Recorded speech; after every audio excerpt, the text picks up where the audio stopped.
Dear students, आज का हमारा टॉपिक है transfer of heat. Heat can be transferred from the one place to another in 3 ways. Heat एक जगह से दूसरी जगह 3 तरह से ट्रांसफ़र होती है। So first method is conduction, second is convection and third one is radiation. Conduction solid के अंदर होती है। सॉलिड के अंदर हीट एक जगह से दूसरी जगह वाइब्रेशन के ज़रिए ट्रांसफ़र हो रही होती है। जैसे ही एक साइड को हीट किया जाता है तो पार्टिकल्स वाइब्रेट करते हैं और हीट दूसरी तरफ ट्रांसफ़र कर देते हैं। First, conduction. Heat can travel through solids. Heat solid के अंदर से भी गुजर सकती है। You will know this if you have ever tried stirring hot soup in a saucepan with a metal spoon. ये आप देख सकते हैं कि हीट किस तरह से मेटल के अंदर से यानी सॉलिड के अंदर से मूव करती है। अगर आपने कभी हॉट सूप को सॉसपैन के अंदर मेटल की स्पून के साथ हिलाया है।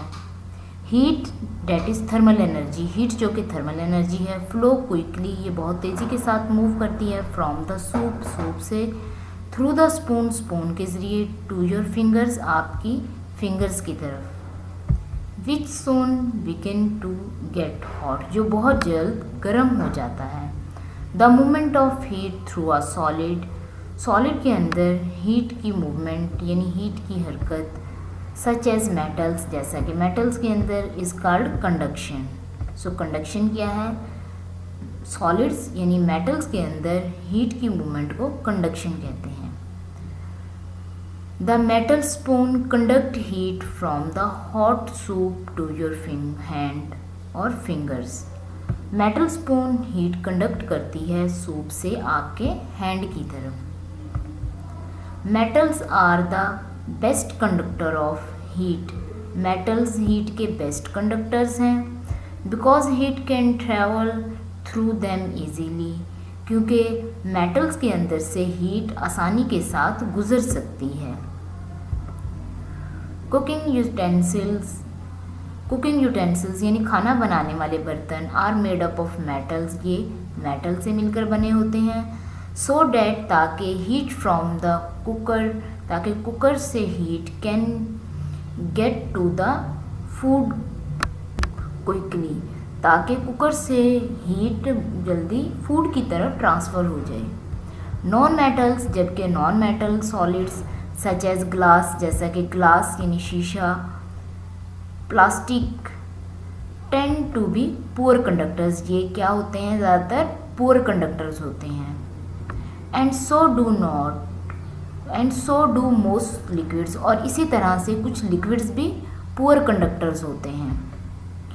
Poor conductor of heat are called insulators.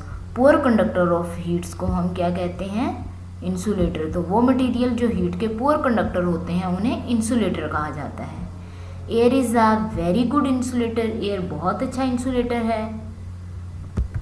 Material such as फर, कुछ मटेरियल जैसा कि fur, feathers, wool, plastic foam and glass और mineral wool are good insulators. ये गुड इंसुलेटर्स हैं because they contain pockets of trapped air, क्योंकि इनके दरमियान खाली जगह होती हैं जहाँ एयर ट्रैप कर जाती है, और एयर जब ट्रैप कर जाती है तो इनके अंदर से हीट नहीं ट्रांसफ़र हो सकती, क्योंकि एयर गुड इंसुलेटर है। अब हम मेटल के अंदर हीट के ट्रांसफ़र को अंडरस्टैंड करने के लिए एक एक्टिविटी करेंगे। जी, हमने एक मेटल बार को हीट करना है। मेटल बार के एक एंड को हमने हीट किया। जैसे ही हमने हीट किया तो हीट ट्रांसफ़र होना शुरू हो गई है उस पार्ट से जहां हम इसे हीट प्रोवाइड कर रहे हैं दूसरे तरफ। नाउ लुक हियर, ये हीट ज़्यादा से कम की तरफ ट्रांसफ़र हो रही है, इवन कि आपका हाथ बहुत जल्द हॉट हो जाता है, जल जाता है। गुड कंडक्टर ऑफ हीट में ज़्यादातर मेटल्स होती हैं, क्योंकि उनके अंदर पार्टिकल्स ज़्यादा तेज़ी के साथ वाइब्रेट करते हैं हीट को एक साइड से दूसरी साइड तक ट्रांसफ़र करने के लिए।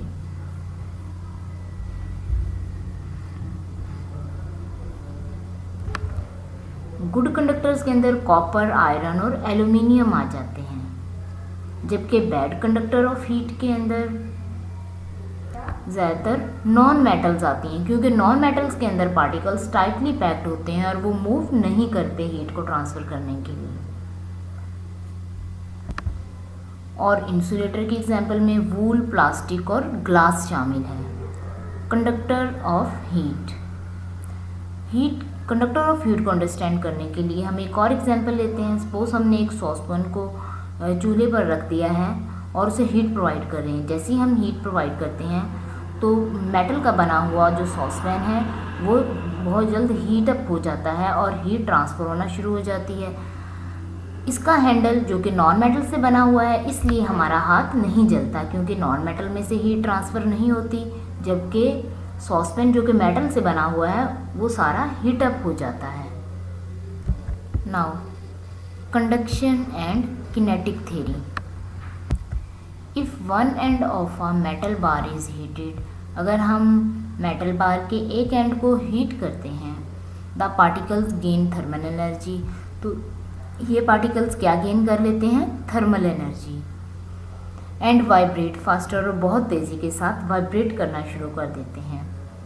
This cause the particles next to them to vibrate fast as well, ये इन पार्टिकल्स की मूवमेंट जो थर्मल एनर्जी गेन करते हैं ये नेक्स्ट पार्टिकल्स को भी वाइब्रेट करवाना शुरू करवा देते हैं।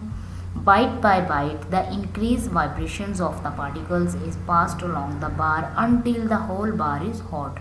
आहिस्ता आहिस्ता क्या होता है कि वाइब्रेशन के इंक्रीज होने की वजह से पार्टिकल्स बार में आगे की तरफ मूव करते रहते हैं, हत्ता कि पूरी बार गर्म हो जाती है। Heat has been conducted along the bar, heat bar के अंदर कंडक्ट हो रही है। नाउ लुक हियर, हमने मेटल बार के एक साइड को, एक पार्ट को हीट किया और ये हीट दूसरे पार्ट की तरफ ट्रांसफर होना शुरू हो चुकी है। Molecules vibrate more quickly, molecules बहुत तेज़ी के साथ वाइब्रेट करते हैं व्हेन हीटेड, जब इन्हें हीट किया जाता है। Some of this energy is passed on to the neighbouring molecules, इसमें से कुछ एनर्जी साथ वाले मॉलिक्यूल्स तक पास हो जाती है, उन तक पहुंच जाती है।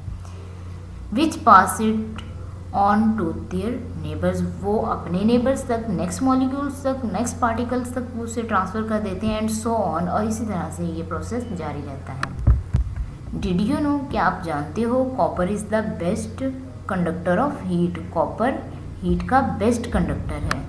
It conduct heat 10 time better than iron, copper iron की निस्बत 10 टाइम बेटर हीट कंडक्ट करता है। When the heat energy travel by conduction, जब हीट एनर्जी कंडक्शन के जरिए ट्रैवल करती है, the energy is passed from the one atom, तो एनर्जी एक एटम से पास होती है to the नेक्स्ट की तरफ। It is the heat that flow, ये हीट होती है जो फ्लो करती है यानी मूव करती है, not the heated atoms, heated atom खुद मूव करके नहीं जाते दूसरी साइड पर, बल्कि हीट ट्रांसफ़र होती है शुरू वाले पार्टिकल से जो ज़्यादा हीट अप होते हैं, जहाँ हीट प्रोवाइड की जाती है वहाँ से नेक्स्ट की तरफ। थैंक यू सो मच, अल्लाह हाफिज़।